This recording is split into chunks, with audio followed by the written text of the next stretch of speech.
ارشاد الشباب ارشاد الشباب.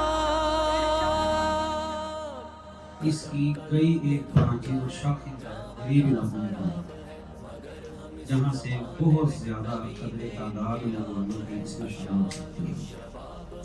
پھر آگے ان ائمہ حضرات کو ایک ایجنڈا دیں کہ اتنے طلباء آپ نے تیار کروائے اور آہستہ آہستہ آپ دیکھیں گے انشاءاللہ بہت سارے نوجوان جو ہے نا اس تحریک میں شامل ہو جائیں گے. اس کا انشاءاللہ آپ کو فائدہ ہوگا. کھلی ہوئی کتاب ہے ذرا ہمیں پڑھو کہ ہم کھلی ہوئی. اس میں سب سے پہلی بات جو یہ ہے کہ بحیثیت نوجوان، بحیثیت جوان یا بحیثیت مبلغ، سب سے پہلے جو ہمارا کام ہے اگر ہم نے کسی چیز کے بارے میں کہنا ہے تو مجھ میں ہونی چاہیے. ہم دیندار لوگ ہیں، آپس میں ظاہر سی بات ہے ہر ایک کو اپنے گردن کا تھوڑا سا اندازہ ہوتا ہے.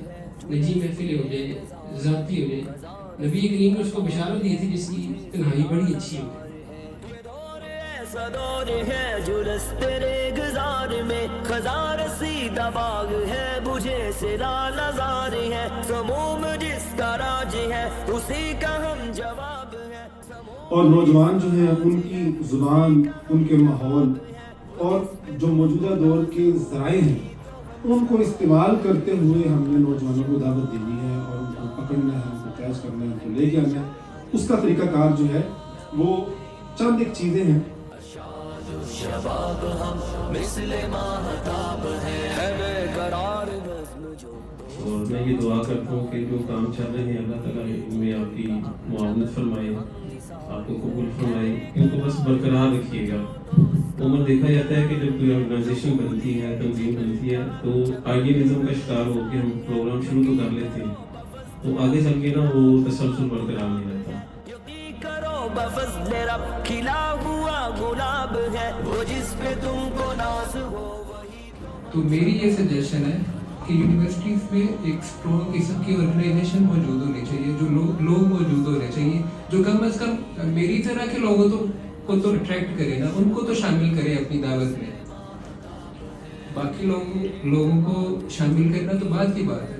جو ظاہری طور پہ لگتے ہیں کہ یہ ہمارے جیسے ہیں، یہ ہمارے کام میں شامل ہو سکتے ہیں، یہ 5 وقت کے نمازی ہیں، اگر ان لوگوں کو بھی اگنور کر دیا جائے گا تو باقی لوگوں کو کیا دعوت ہم نے دینی ہے. مطلب وہ کہہ رہے تھے یار پازیٹیوٹی ہونی چاہیے آپ کے مائنڈ میں. اگر آپ پازیٹیو رہتے ہیں، لوگوں کے بارے میں پازیٹیو سوچتے ہیں، پازیٹیو کرتے ہیں تو بہت کچھ بہتر آپ کر سکتے ہیں. میری یہ رائے ہے کہ آپ گجرانوالہ کی حد تک کم از کم جتنے اہل حدیث مدارس ہیں ان کی تعداد غالباً 8-9 ہوگی. ان مدارس میں چاہے یونٹس بنا لیں، چاہے ایک نمائندہ بنائیں جو آپ کی ٹیم کے ساتھ وابستہ ہو.